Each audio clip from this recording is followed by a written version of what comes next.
ওম নমস্তে ভগবতে প্রণবায়। ভারত সেবাশ্রম সংঘের প্রাণ প্রতিষ্ঠাতা অলৌকিক দিব্যশক্তি সম্পূর্ণ মহাপুরুষ যুগাচার্য আচার্য শ্রীমৎ স্বামী প্রণবানন্দজি মহারাজ, তার আশ্রিত লীলা পর্ষদ স্বামী মুক্তানন্দজি মহারাজের শীতের রাতে গুরু মহারাজের জন্য খিচুড়ি রান্না। ইংরেজির 1956 সালের ঘটনা। ভারত সেবাশ্রম সংঘের কাশীতীর্থ সেবাশ্রম, এই আশ্রমের একটি বাড়ির দ্বিতীয় তলায় পাশাপাশি ঘরে শুয়ে আছেন একজন প্রবীণ সন্ন্যাসী, কাশী আশ্রমের অধ্যক্ষ স্বামী মুক্তানন্দজি মহারাজ।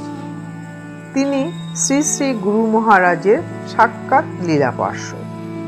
অন্যজন যুবক সন্ন্যাসী স্বামী সত্যেশ্বরানন্দজি।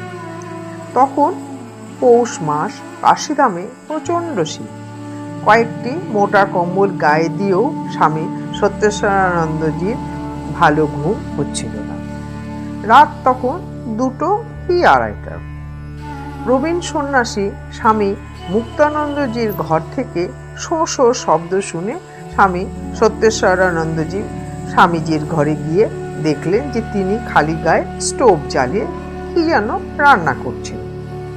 এত রাতে এবং কেন রান্না করছেন প্রশ্ন করলেন স্বামী সত্যেশ্বরানন্দজি।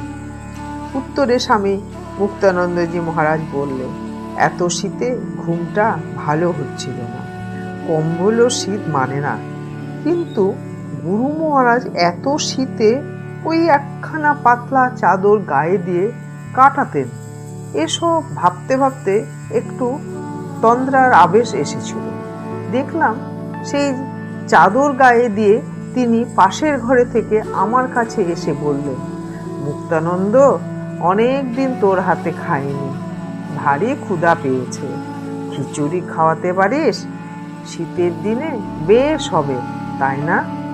স্বামী মুক্তানন্দজি বলতে থাকলেন, আমি যেন 20 বছর আগে চলে গেছি, সাক্ষাৎ তিনি, কোনো পরিবর্তন নেই। তাড়াতাড়ি গিয়ে প্রণাম করতে তন্দ্রা ভেঙে গেল। চেয়ে দেখি কেউ কোথাও নেই। তখন আমার মনের যে কি অবস্থা তা তুই বুঝবি না। এত কনকনে শীতেও আমার গা দিয়ে দরদর করে ঘাম ঝরে পড়ল। দেখ, এখনো আমার গা গরম, একটুও শীত মনে হচ্ছে না। তিনি স্থূলদেহে থাকতে আমি তাকে সহস্তে রান্না করে খাইয়ে কি যে আনন্দ পেতাম তা ভাষায় বর্ণনা করা কঠিন। এসব কথাগুলি বলতে বলতে সেই প্রবীণ সন্ন্যাসী অজরে কেঁদে ফেলল। প্রেম ভক্তি ধারা যেন অশ্রুর আকারে গড়িয়ে পড়ছে। স্বামী সত্যেন্দ্রনাথজি অভিভূত। ইতিমধ্যে খিচুড়ি রান্নার জন্য মুগের ডাল ভেজে কড়াইয়ে চাপিয়ে দিয়েছে স্বামী মুক্তানন্দজি। স্বামী সত্যেশ্বরানন্দজি বললেন, প্রয়োজনীয় সহযোগিতা করার আগ্রহ প্রকাশ করলেন এবং স্বামী মুক্তানন্দজি তাকে তখন চাল ধুয়ে দিতে এবং আলু ছোট ছোট করে কেটে দিতে বললেন।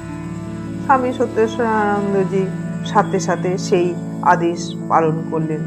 ইতিমধ্যে ভোর 4টা বেজে গেল। খিচুড়ি ও আলু ভাজা রান্না শেষ। গুরু মন্দিরের আরতি হলো।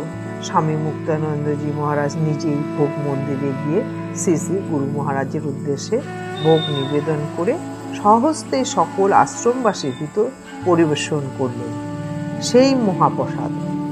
গুরু ভক্তি স্বামী মুক্তানন্দজির জীবনে উল্লেখিত ঘটনা থেকে আমরা জানতে পারি যে শ্রী শ্রী গুরু মহারাজ আজও একইভাবে তার ভক্তের ভক্তিপূর্ণভাবে নিবেদিত ভোগ গ্রহণ করে প্রসন্ন হন এবং তার ভক্তকে আশীর্বাদ করেন। কি দিয়ে পুজিব তোমারে হে ভগবান। ওম তৎসৎ। হরি ওম। ওম গুরু কৃপা হি কেবলম। ওম গুরু কৃপা হি কেবলম। ওম গুরু কৃপা হি কেবলম।